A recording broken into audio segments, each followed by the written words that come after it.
Hi, thank you for attending my poster session. I'll be introducing my summer project. This summer, we designed and simulated the calibration process of the high rigidity spectrometer, which I'll later refer to as the HRS. So, to start with, what is HRS? HRS is a key part of the Facility for Rare Isotope Beams, which is itself an accelerator system that starts and analyzes nuclear reactions that involves rare, short-lived isotopes.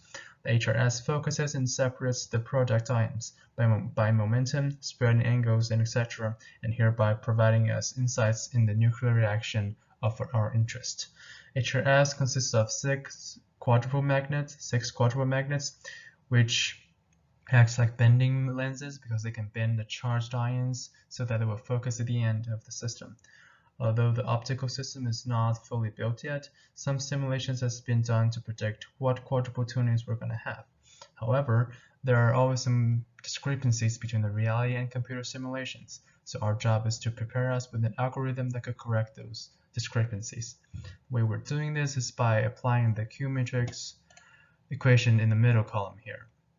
What this Q matrix equation do is that it links two of the vectors together. One of them is the change in mapping terms.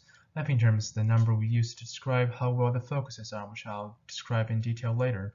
And the other vector is the field strength adjustment that we're going to apply to the magnets.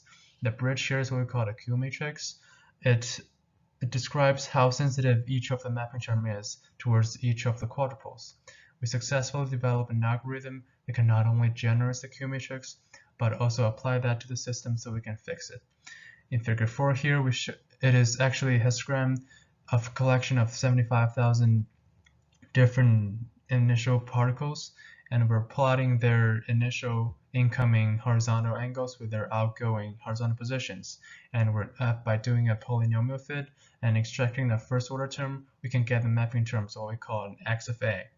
And in figure 5 shows us how this X of A terms change as we tune each of the quadruples.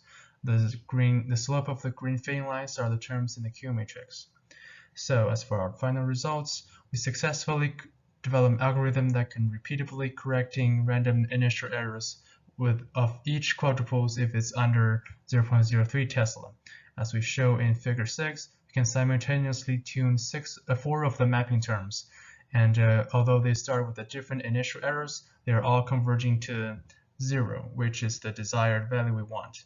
And the other outcome is that we develop a 3-input beam distribution that is necessary for getting a reliable mapping term extraction. Our future work will be applying this to the physically HRS, and thank you for listening.